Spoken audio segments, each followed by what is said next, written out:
He was standing at the edge of the yard when Eleanor Whitfield first saw him, a full week before anyone in Northfork had told her he'd come home at all.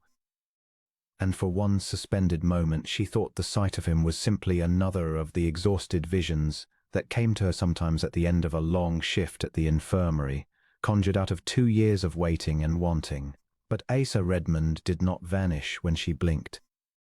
And neither did the empty sleeve pinned neatly at his left shoulder, and Eleanor stood frozen on the road with her medical bag still in her hand, watching the man she had promised to marry stare back at her across the distance of his mother's front yard, as though he could not quite believe what stood before him. Eleanor. His voice had roughened in 2 years of war, gone lower and more careful, as though he had learned to measure out even his words the way a man measures out supplies he isn't certain will last. You shouldn't have come.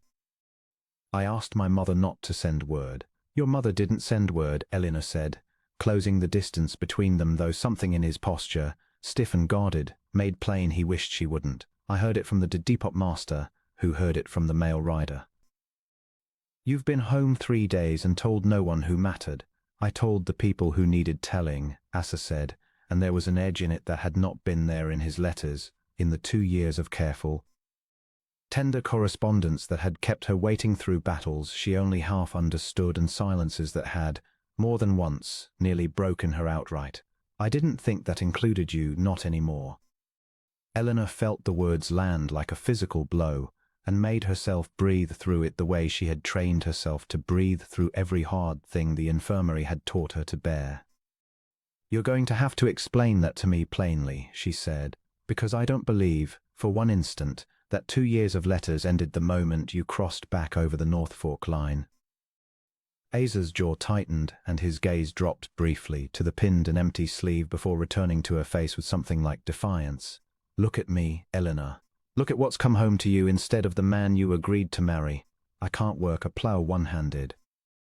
I can't rope a calf or mend a fence or do half the things a homestead husband is meant to do for his wife. I won't have you trade the life you deserve for one spent nursing a cripple who can't even hold his own coffee cup steady some mornings. You think I don't know what a missing arm means? Eleanor said, her voice sharpening now with a fury she hadn't expected to feel so fast. After 2 years tending men in far worse condition than you, in a field hospital that smelled of powder and fever from dawn till dark. I have held the hands of boys losing far more than an arm, Asa Redmond, and not one of them insulted me by assuming I was too delicate to choose what I wanted once I'd seen the whole of what remained. This isn't about your delicacy, Asa said, some of the fight going out of his voice, replaced by something rawer and more exhausted. It's about what's fair to ask of you. I came home from that war half a man in half the ways that count, and I won't spend the next 40 years watching you slowly realize what you gave up to keep a promise made before either of us knew what this would cost. Then you've decided for both of us, Eleanor said quietly, without once asking what I've decided for myself. Asa did not answer that. He only turned after a long, terrible moment and walked back toward his mother's house, leaving Eleanor standing alone in the yard with her medical bag heavy in her hand and her whole carefully held together composure threatening, finally, to come apart. She had known him since they were children sharing a schoolroom bench in Northfork, had watched him grow from a gangly, earnest boy into a steady young man who courted her with a patience she had found at the time almost unbearably sweet. 3 years of Sunday walks and careful letters before he'd finally asked her father for a hand, the ring he'd saved 2 seasons' wages to afford trembling slightly in his grip when he'd slid it onto her finger beneath the cottonwood behind the church. He had asked her to wait for him when the war call came, not to marry in haste before he left, insisting he would not risk making her a widow before she was properly a wife, and she had honored that request through 2 years of letters that grew sparser and more guarded as the fighting wore on. Though never once, until this week, had they grown cold, she thought of all of it now, standing alone in his mother's yard, and understood that the man who had just walked away from her was still, somewhere beneath the guarded distance, the same boy who had trembled sliding a ring onto her hand, only buried now under a grief and a shame she had not yet found the way to reach. She did not go home that evening. She went instead to the small parlor where Asa's mother, Constance, sat with red-rimmed eyes over a cup of cooling tea, and found there confirmation of everything she had begun in the yard to suspect. He hasn't left his room most days since he arrived, Constance admitted. Won't see the doctor from town, though the wound's healed clean enough by now. Won't speak more than a handful of words to me at supper. I don't know how to reach him anymore, Eleanor. I hardly recognize the boy who left for that war in the man who came home from it. Then let me try, Eleanor said. Not as is intended, if he won't have that anymore. As a nurse. He can't refuse a nurse's visit, whatever he's decided about the rest. Asa did try to refuse her the next morning and the morning after, but Eleanor had spent 2 years learning how to work around the stubborn refusals of wounded men who believed wrongly that accepting help was the same as admitting defeat, and she was not so easily turned away. She came each day with her bag and her steady, unhurried competence, checking the healed wound at his shoulder with clinical care that asked nothing of him beyond permission, and slowly, grudgingly, he stopped locking his door against her. It was on the 5th such visit that she found him in the yard rather than his room, attempting with a fury that had clearly been building for some while to split kindling one-handed against the chopping block, the axe swinging wrong and unbalanced in his single grip, each stroke landing further from true than the last. You'll take your own foot off before you split a single log that way, Eleanor said, and Asa rounded on her with looks so raw and humiliated that she nearly regretted speaking at all. I know how it looks, he said. A man who can't even manage his own firewood. Go on and say it plain, Eleanor, since you've never once minded speaking plain to me. I wasn't going to say anything of the sort, Eleanor said. I was going to say you're gripping that axe wrong for a one-armed swing, and I watched a soldier at the field hospital, missing the same arm you are, teach himself to split wood clean inside a month by changing his stance, not his determination. Would you like to see how he did it, or would you rather keep proving a point to nobody but yourself? Asa stared at her, some of the fury draining slowly into something more uncertain. You watched a one-armed man learn to chop wood. I watched a great many men learn to do a great many's the war had made harder, Eleanor said. None of them were made less of a man by the learning. Most of them were made more of one, having done it. She showed him the stance, feet planted wider. The log set at an angle rather than dead center, the swing coming from the shoulder and hip together rather than relying on a second hand to steady the follow-through, and stood back while he tried it, clumsy at first. The axe glancing wrong twice before it finally bit true and split the log clean down its length. Something shifted in Asa's face at the sight of it, some old ember of himself catching for just a moment before the doubt crowded back in. One log, he said. That's not a homestead, Eleanor. That's not a husband who can provide. No, Eleanor agreed. It's one log, split by a man 3 days learned in doing it a new way. Give it a season, Asa, before you decide what you can and cannot provide. You gave the war 4 years to take what it took from you. Give yourself more than 4 days to learn what you've got left. He did not answer that, but he did not stop practicing either, and over the following weeks Eleanor watched him relearn, piece by stubborn piece, the physical language of the life he'd assumed the war had ended for him. A rope coiled and thrown one-handed with a new grip he'd devised himself, a horse saddled and bridled with a patience that replaced the second hand he no longer had, a fence mended with tools braced against his own body in ways that made her wince at first and then slowly admire. There was a hard morning in the middle of that slow, stubborn spring when Eleanor accompanied Asa into Norfolk to collect supplies, and stood by while a well-meaning woman at the mercantile counter reached to help him carry his own parcel to the wagon, speaking to him in the too bright, too careful voice people reserved for the sick or the very old, as though the missing arm had somehow also taken his hearing or his sense.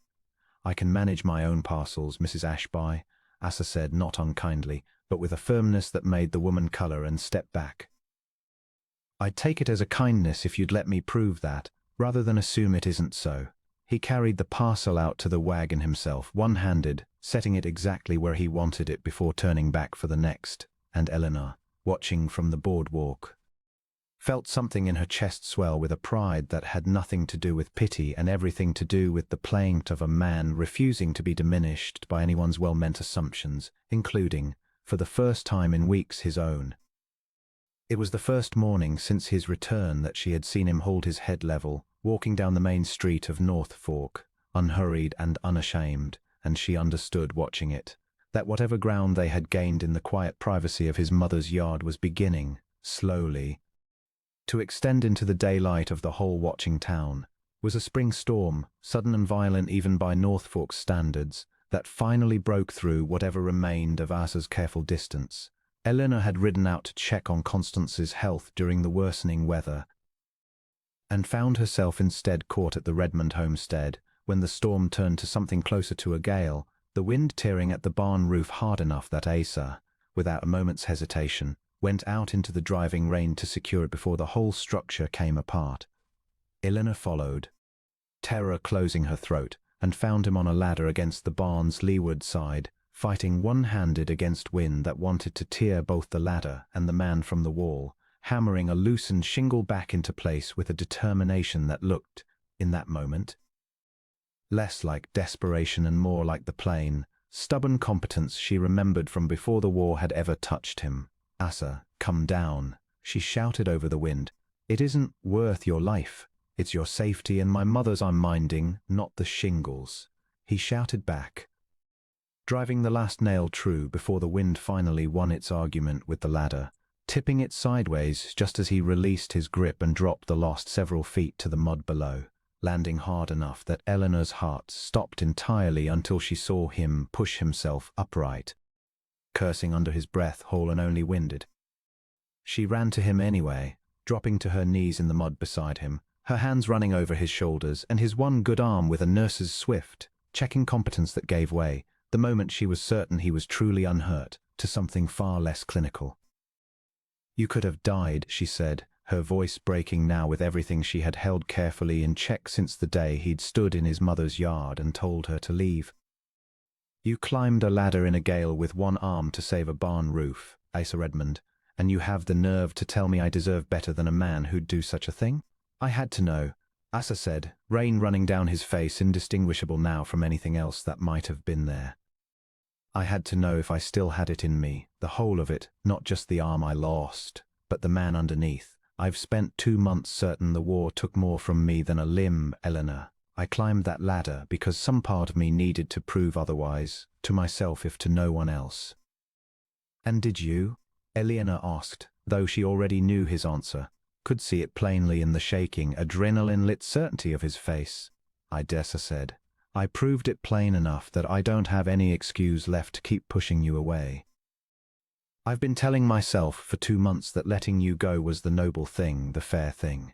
I understand now it was only ever the frightened thing, dressed up in noble language, so I wouldn't have to admit how badly I was afraid of becoming something you'd have to endure rather than love." "I was never enduring you," Eleanor said. "I loved a whole man before that war, Asa, and I love a whole man now, missing arm and all, because the parts of you that ever mattered to me weren't the ones the war took." He reached into his coat then, with the hand that remained to him, and drew out the ring she had returned to him in tearful silence the week before, when his insistence had finally worn her down enough that she had believed, for one terrible night, that perhaps he was right to send her away. He had carried it in his pocket every day since, he admitted, unable to bring himself to put it away for good. "I don't have 2 hands to offer you," he said, kneeling in the mud with the storm still raging soft and spent around them. "I've only got the one, and a homestead I'm still learning to run properly, and a heart that never once, in 2 years of war and 2 months of foolish pride, stopped belonging to you." Eleanor took the ring from his palm herself, and slid it back onto her own finger before he could find some new noble reason to hesitate. "Then that one hand," she said, "is the only one I ever wanted holding mine. They were married that summer at the small church in Northfork." Asa's mother weeping openly through the whole ceremony, and the homestead that had nearly gone to ruin under the weight of his despair grew instead, season by season, into the steady, capable life he had once believed the war had permanently taken from him. Eleanor never again had to remind him what he was still capable of. She only had to stand beside him while he proved it, over and over, to himself first and to the rest of Northfork after, a man made not lesser by what he had lost, but larger by all he had refused in the end to let it take.